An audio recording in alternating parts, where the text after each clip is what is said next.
眼前的男人一家5口都被关进了监狱里。男人一家并非都是囚犯，妻子儿女只是陪住。这里没有铁门、铁窗、铁锁链，他们在监狱里有属于自己的家，可以在院子里种菜种树，偶尔还能带孩子们郊游。夫妻俩已经这样生活了17年。在位于菲律宾巴拉望岛的普林塞萨港，有一个被开发成旅游景点的开放式监狱——伊旺监狱。伊旺监狱建成于1904年，3面环山，1面临水，占地2.6万公顷，山清水秀的环境好似一座生态农场。游客们只需要花钱就能参观监狱。这里的犯人大多因谋杀或其他重罪被判无期。相比正常戒备森严的监狱，这里推崇人性化改造。在漫长的改造生涯中，他们有的成了专业流行舞者，为游客提供表演；有的成了手工品商贩，向游客兜售商品。监狱内共有着3000多名男性服刑，除了没有自由，他们几乎要忘掉自己囚犯的身份。在伊旺监狱内建有一个游乐场，是普林塞萨港市民出行游玩的知名景点。家庭成员在这里聚餐野炊，提供服务的正是伊旺的服刑人员。黄色的囚服就是他们的制服。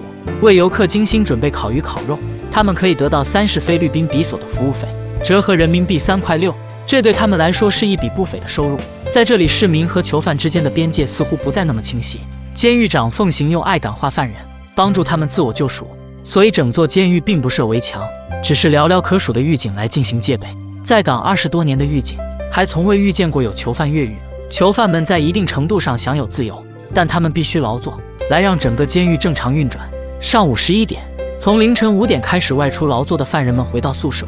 午餐前的休息时间，他们可以自由活动，有自由组建的篮球队，还有设备齐全的摇滚乐队，帮助这些迷途之人重返正途。监狱内设置自由贸易的集市，既有酱油炖猪蹄出售的美食摊，又有提着塑料桶兜售香烟的小贩，还有帮人修剪指甲的技工。每个人都能找到自己的定位。宿舍里老鼠众多，大橘变成了他们的座上宾。中午开始排队打餐，南瓜和茄子熬煮的蔬菜汤加白米饭是他们的正餐，有钱则可以自行加餐。44岁的卡尔已经服刑17年，他是监狱内的模范囚犯，所以享有和家人同住的特权。妻子玛丽本是一名牧师，和卡尔认识后得知他的故事。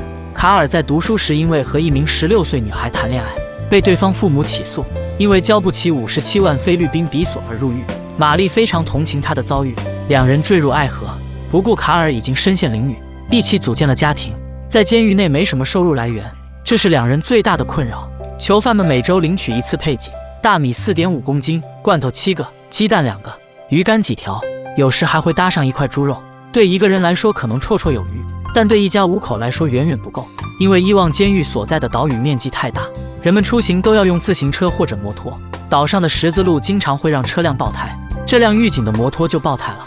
一名囚犯推着车来到修理厂，修理厂的师傅也是一名囚犯，大家都叫他盲叔。他已经服刑27年，帮人修车没有固定价格，都靠客人随意给。20多年来，补胎这种事情他已经非常娴熟。72岁的他又眼白内障失明，拖鞋破了洞也舍不得换。时年45岁的盲叔是一名司机，爱上了一名20岁的女孩，但那时他已经有了家庭和孩子。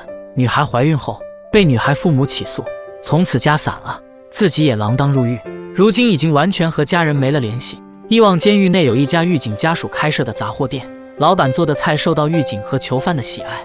店内货架上摆满了琳琅满目的商品，最贵的是金枪鱼罐头，一个售价约8块人民币。老板性格和善，往往有很多赊账的顾客。相比狱警，他更愿意赊给囚犯，因为囚犯们都会准时偿还。监狱内有额外加餐的餐馆，40岁的乔尔每周来吃一次，一次要花10比索，折合人民币1块2，因为在这里他能吃到母亲做的味道。入狱21年，上次吃到母亲做的饭已经是1995年。因为表现良好，他也成了模范囚犯，做着狱警的文书工作，甚至狱警还会让他帮忙采购子弹。所有的工作他都一丝不苟地完成。废弃的仓库是他的单独住所，2个鸡蛋和一些凤尾鱼干，对他来说是一顿丰盛的美味。每顿饭煮2杯米，一半自己吃，一半喂给2条狗。很难想象这是一名囚犯的生活。每周末是家属们探监的时间，每到这个时间，其他没有家属的囚犯内心便充满了艳羡，这也是为数不多和外界社交的机会。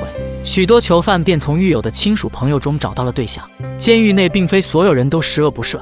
42岁的罗伊替哥哥背上了罪名，在法庭上被判终身监禁。因为没钱上诉，他只能被迫用这双手替哥哥赎罪。他最想念的是家中最小的妹妹，正在读大一，以后想当一名老师，但他的入狱让妹妹失去了当老师的机会。另一边，乔尔正骑着自行车，打算前往一处山谷。每周六他都要来洗澡和洗衣服，顺便还可以钓钓鱼，这能让他想起和母亲在一起的时光，也是他为数不多排遣孤独的方式之一。这样一个看似温和的男人，为何会在监狱度过大半生时光？因为年少时和一名女孩相恋，两人交往多年，最后却被以强奸罪起诉。在漫长的时间里，他学会了宽恕，忘记了对他们的仇恨，选择平静地过着自己的生活。服刑27年的芒叔即将出狱，他对未来充满了迷茫。他来到一处囚犯们都不想面对的地方，这是遗忘监狱的墓地，这里埋葬着他唯一的朋友。但杂草丛生，他已经找不到朋友的坟墓。出狱后，他要寻找自己的亲人，如果不能被接受，他将只能再回到遗忘监狱。他唯一的心愿是在自己的墓碑写上：阿尔贝托是个善良的人。或许这是所有囚犯实现自我救赎后的共同心愿。他们想痛改前非，但现实往往没有这样的机会。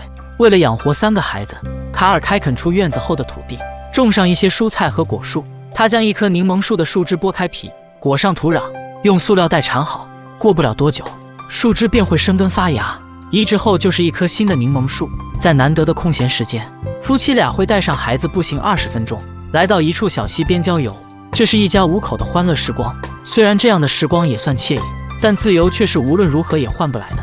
囚犯们犯下的错，需要付出相应的代价。妻子玛丽最向往丈夫自由后的生活，她想和丈夫一起走遍外面的世界。乔尔经常会给母亲写信，在外的老母亲是他日日夜夜的牵挂。监狱内的生活看似美好，但在自由和亲情面前，这些都不值一提。珍惜拥有，做一名守法公民，享受幸福生活。